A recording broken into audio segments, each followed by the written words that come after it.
युधिष्ठिर जुए में सब कुछ हारकर अपने भाइयों के साथ जंगल में भटकने लगे।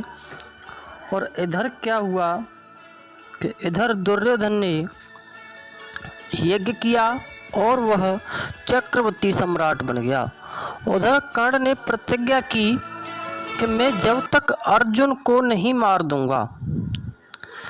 कर्ण ने प्रतिज्ञा की कि जब तक मैं अर्जुन को नहीं मार दूंगा तब तक मैं अपने चरण नहीं धुलवाऊंगा।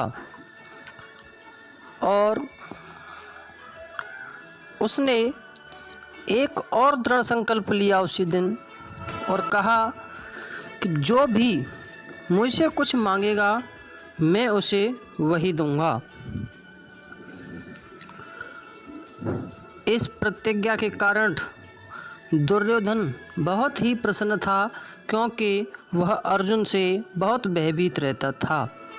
इधर युधिष्ठिर कर्ण की प्रतिज्ञा से बहुत परेशान हो उठे।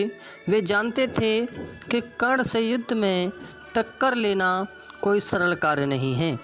युधिष्ठिर ये भी जानते थे कि जब तक कर्ण से कवच कुंडल दान में नहीं लिए जाएंगे उसको परास्त नहीं किया जा सकता।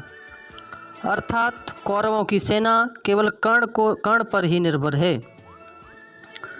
कर्ण की अजेयता से ही भयभीत इंद्र अर्जुन की सहायता करना चाहते थे, क्योंकि अर्जुन इंद्र के पुत्र थे। इधर सूर्य के पुत्र कर्ण थे, तो सूर्य ने कर्ण को स्वप्न में सब कुछ बता दिया और कहा कि इंद्र ब्राह्मण का वेश धारण करके कवच कुंडल मांगने के लिए आएगा। और ऐसा ही हुआ। जब इंद्र ब्राह्मण का वेश धारण करके कवच कुंडल मांगने के लिए आए तो यद्यपि कर्ण ने उसे पहचान लिया, फिर भी वह अपने दान व्रत से नहीं हटा और कर्ण ने अपने कवच और कुंडल कपट वेशधारी इंद्र को दे दिए। कर्ण द्वारा संपादित इस कृत्य से ही कर्ण के चरित्र की दानवीरता उजागर होती है। इसी वजह से उसको दानवीर कर्ण कहा जाता है।